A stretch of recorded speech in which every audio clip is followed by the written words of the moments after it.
Hey everybody, and welcome back to the BISP Education Podcast.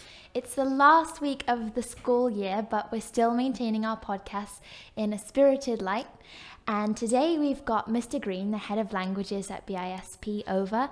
We're going to be talking languages, the acquisition of languages, and what is so beautiful and great and exciting about learning a language. So let's jump straight into it. Morning, Mr. Greene. Good morning. How are you? Very well, thank you. Good. We're glad to have you on the podcast. Glad to be here. So can I start by asking, what's your secret? Because the MFL department has so many high grades and so much participation in language competitions. How do you ensure that? Well, I don't think there's any secret. I think one of the beauties of working in an international school is the high profile that languages has. So many students are bilingual, trilingual, quadrilingual, even more. And so languages is treated with respect by the students. So that makes the language teacher's job a lot easier. So I don't think there's any secret, really. And can I start by asking, how did it all start for you in teaching? Teaching, okay, I don't know. I think it runs in the blood in our family. My mum was a teacher. I have 6 brothers and sisters. 5 of us are teachers. Really? So I think it's somewhere in the genes. But I think I decided to become a teacher. I'd been out of university for about 2 or 3 years, working in Madrid, working in London, in Marks and Spencer's, selling suits. And then I was thinking about, I need to do something with my life. And I reflected and I thought, I think I do want to become a teacher, because I taught a little bit in Madrid and I enjoyed it. And so I decided I needed to train to be a teacher.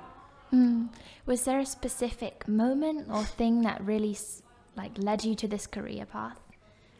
Well, specifically in languages, I chose languages at university mainly because I enjoyed it, though I found it challenging in secondary school. We did 2 languages. So we started French in year 7, and then in year 8 we did Spanish as well. So we did French and Spanish all the way through secondary school. And my French teacher and Spanish teacher were very different. French was a little bit more traditional, strict, and Spanish was a little bit more relaxed and a little bit more, I would say, enjoyable, although I loved both languages. And at the end of my secondary school, I decided, I actually went for law and got into university to study law. And then when I passed my A-levels and got A's in both French and Spanish, I said, no, I actually want to do languages. I think I'm quite good at them.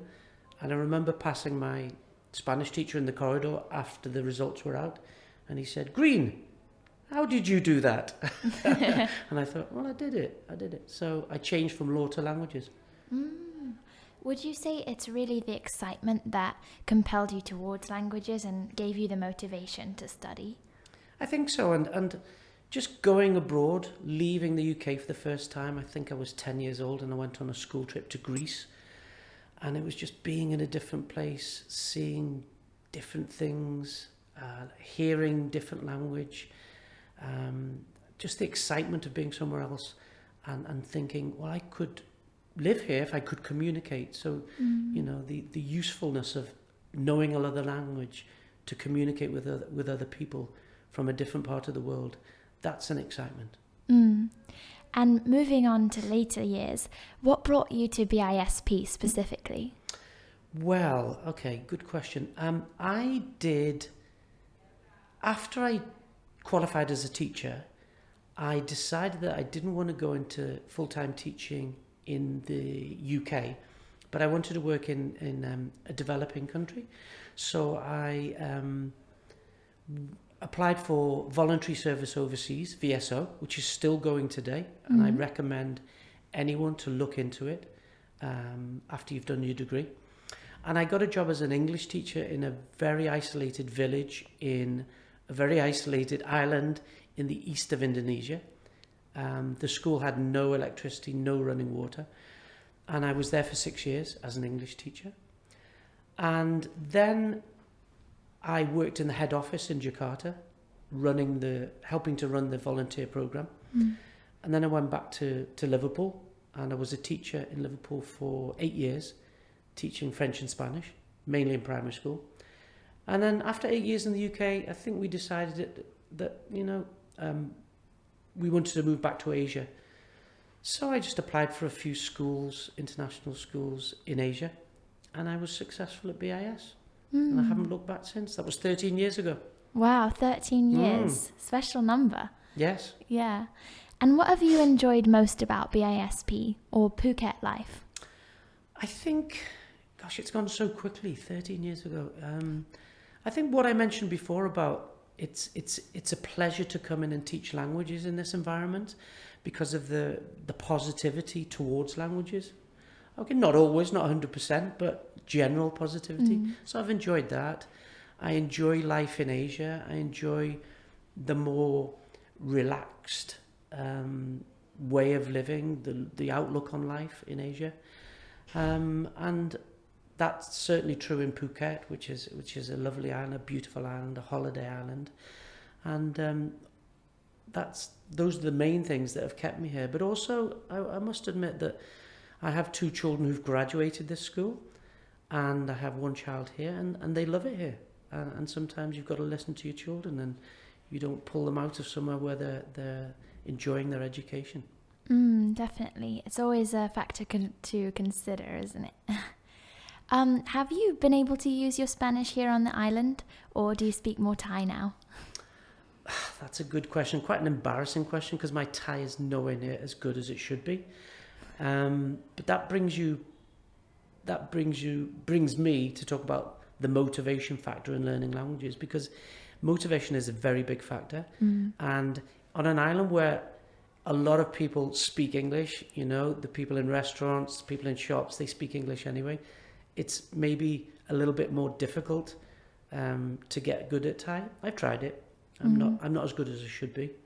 Do I get a chance to practice my Spanish? Yeah, fair bit. There's many Spanish speakers here. There are parents from Mexico, Argentina. So yeah, I do. And speaking of your passion for Spanish, I know that you're very passionate about the Liverpool Football Club. Is there a way of combining your 2 passions for Spanish and Liverpool FC? Most definitely. There's a way of combining anything in languages. I actually, when I taught in Liverpool, it was the era of Rafael Benitez, who's the first Spanish manager of Liverpool. And so there was a lot of connections between Liverpool Football Club and Spain and Spanish speaking. And yes, I mean, obviously ask any of my students, do I manage to get any football references into my teaching? And I think they'll say yes. A lot of them don't like that because they don't support Liverpool. But And moving back onto languages, what is so special about learning one for you? It's being able to communicate with other people in their language. It's exciting. Learning a new language is exciting because it's going from zero to being able to talk and have a conversation. And that's a process which is a very exciting process. And I think I mentioned to you before the podcast, it's amazing to listen to some of the students' speaking exams when they finished school or even in year 13, or even in the end of year 7 or year 8, and they've started with little or zero French or Spanish or Mandarin, and then they come out and they can have a lovely conversation. But I've listened to some year 13 IB exams, and they're just amazing. They just fills you, as a teacher, it fills you full of pride that students can talk about deep subjects in a language and sound convincing. It's amazing. Definitely. For me, learning a language is special because it seems like all those phrases that we can't understand are like these little mysterious passages, and when you've learnt the meaning of words, it's like this key, and then you've unlocked the door. Exactly. And it's like, wow, there's this whole world of meaning that I didn't know before I learnt the language. So it's great. Exactly. And some things aren't translatable, are they? So No. certain phrases. In fact, some of the best phrases in languages are untranslatable. The idioms, the idiomatic expressions. Yes. For example, in English we say, I'm pulling your leg. But in Spanish they would say, te estoy tomando el pelo. I'm pulling your hair or taking your hair. Yeah. So, they're the best parts of languages. Definitely. Can you tell us about some of your favourite methods for learning languages? Well, I don't think there is a method. I mean, people, if you go on the internet and try to learn a language from scratch, you'll be bombarded with all these 24-hour method, 48-hour method, the Johnson method, the Jones method. And there isn't really a method to learn a language. It's all about, as I mentioned before, motivation and about hard work as well. If you're learning it yourself, okay, a good app might help. But if you're learning with a teacher, then it's the connection between you and the teacher that will help you to learn that language better. So I wouldn't say there was any particular method to learning a language. You mentioned apps though. Are there any that you recommend to language learners? I've heard, I've never used them myself, Duolingo is quite good, apparently. People often ask me about it and I say I've never learned it, I've never used it. There's lots out there. I couldn't really recommend one myself. Moving on to more of a student context, how do languages benefit the students? Well, that's a good question. I think definitely from a point of view of problem-solving skills, languages definitely help students to solve problems just by, the translation element alone and the idiomatic, transposing an idiomatic phrase from one language into another. Memory skills as well is very important, and learning a language definitely hones and improves your memory skills. I would say they were the two main things, problem solving and memory skills. But there's lots of other skills as well that you pick up while you're learning a language and use those for other parts of your school life. It can be very useful. But what makes learning a language fun and exciting? Well, what you mentioned before, being able to communicate with other people in their own language. I mean, many people must have gone abroad with a little bit of Spanish or French and said, hola, buenos días. And then the Spanish person is, hablas español? And they've gone off and talked 100 miles an hour. Yes. Because people assume that you're fluent if you say a few words. But it's just making that connection with other people and other cultures is exciting. And like you said, when we say a few words and then somebody might make the mistake and think we're fluent and then they start talking at 100 miles per hour, that can be quite daunting, can't it? So how do you manage your nerves when speaking a language that you're learning? Yeah, it's a good point, because nerves, I remember when I went to Spain for the first time, and it's very nerve-wracking to be able to try but you've got to do it, is to try and talk to the shopkeeper in Spanish or in French or in Thai, and you've just got to do it, you've got to be brave. It is nerve-wracking, but once you get over it, then it's a lot easier. And the same goes for the classroom. It's nerve-wracking to talk in a different language in front of your peers. But you've just got to get over it, be brave and move on. And making mistakes is part of it as well. You're going to make mistakes, I remember when I went to Indonesia and I was there for 10 years. And when I was learning Indonesian, there's two words that were very similar. There's lots of words that are very similar. The word for star is bintang and the word for animal is binatang. And I said to someone, look at that beautiful big animal in the sky, and of course I meant star. So you've got to make mistakes, and they laughed. Yeah. So even if we are nervous, we've just got to take that first step and utter those words, and from there we can get our confidence. Definitely, it's about first steps. I liken learning a language to learning a musical instrument, right? When you start learning the piano or a difficult instrument like the harp or something, you're going to make lots of mistakes. You're going to hit a bum note every now and again. And same with languages, you're going to say the wrong thing. And you just, if people correct you or people even laugh at you just got to move on. Languages really grows an integrity in you to be okay with being laughed at or making mistakes, doesn't it? Definitely. Yeah, I'd say the same for me too. Yeah. Yes. And there's a common conception that you have to be young to learn a language. Would you say that you can learn a language at any age realistically? I would say so, and I've seen it myself. Obviously, the younger you are, the better. You know, you're going to pick up things very quickly. You know, a baby living in a bilingual household will pick up both languages easy without any tuition. But I've seen it myself. You know, I've seen over 60s come to Indonesia and pick up the language very quickly because they have to. It's all about motivation. It's all about necessity. You know, if you're living in a village where no one speaks your language, no one speaks English or French or Spanish, and they speak Indonesian only, then you have to learn Indonesian. And yeah, you can do it. I think it's pretty much possible at any age if the motivation is there. Motivation and necessity. Yeah. Key words for today, listeners. And in a school context, do languages still play a key role? Definitely. I mean, especially in an international school, there's so many languages. We celebrated the UN Mother Tongue Day, I think it was in February, and just to see how many languages are spoken in the school was amazing. I think it was 35, 36 languages. 35. And we tried to get them all in on the video.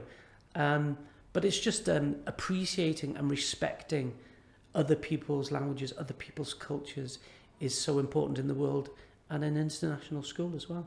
And language learning helps play a part in that. And it grows things like integrity and motivation and innovativeness. Yes, I think so. So that must help in other subjects, surely. I think so. I think so. And also, apart from that, as I mentioned before, the respect for other cultures, respect for other subjects as well. And language is a thing that, you know, you can't learn anything. You can't learn biology, you can't learn maths, you can't learn physics without language. You need language to learn things.